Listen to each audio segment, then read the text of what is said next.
signs for John Rodriguez. John, a man with your face crossed my path on the way to the Burke Avenue Bridge.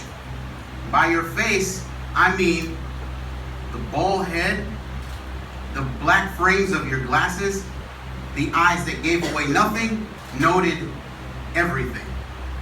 The gate that told the world that this was your hood, you had business here, you were not to be fucked with. I watched him walk away from me all the way up the granite steps at the entrance to Bronx Park, and I knew this was where I needed to be. I saw your ghost. Yes, I saw your ghost, because Boricua stay seeing shit, because Bomba conjures, because our mothers and our grandmothers and the ache of knowing bones, I knew it was you. 3 Dominican boys were playing in the Bronx River.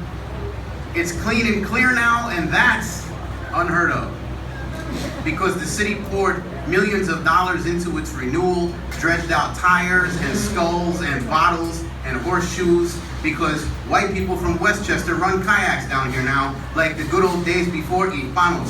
There are signs that tell everyone no swimming. Maybe these boys didn't see it. Maybe this is a river in a homeland long ago, abandoned, an exile nobody bothered to tell them. Or maybe, most likely, they saw the sign and simply didn't give a fuck. Because this is the Bronx, after all, and the Bronx stay doing illegal shit, because how else would we survive this forced march in the guise of progress?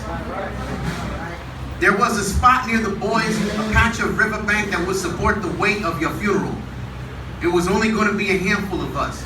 It was as it should be. You made sure of it. One low path, and you could stand on the side of a river on a dirt patch covered with something like carpet. Somebody clearly had this idea before I did. Somebody clearly had an idea here too. A cop can't see it from the bridge or the bike path. It's grimy, therefore, it's perfect. I blessed the bridge with honey for Elegua. I blessed the river with an offering for Oshun. Nobody stopped to watch me. A white moth dancing above my head. We returned days later with your ashes in a plastic teal box. It could have been a bag of sugar. A sticker on the box says, "They cremated you in New Jersey, bro. Que jodienda." You came out there for me once to go visit the ocean and eat ridiculous amounts of meat in Asbury Park. You looked for the city from the beach. It was your compass. You could have walked on water to get there. I think maybe you did. I did some research, bro. In New York City, it's illegal to release human ashes in public waterways. The fine is $100. It cost us 30 grand to bury my brother, but that's not illegal. So my conscience is clear. On the day of your funeral, someone cried. Somebody took dirt home with them. Mostly we stood gathering ourselves for what we had to do, what we knew to be right, even though we had to hide it. She brought your ashes, bro. She prayed and she poured them into the river. And you moved like a fog sinking to the riverbed, a slow motion avalanche on a film reel. You settled into roots, rocks, shards of you, thick remains of you, clouds of you. I understand now why the city tells people not to do this shit. Because on the real, the river actually turned gray. Only for a little while. We watched the current carry away the more stubborn pieces.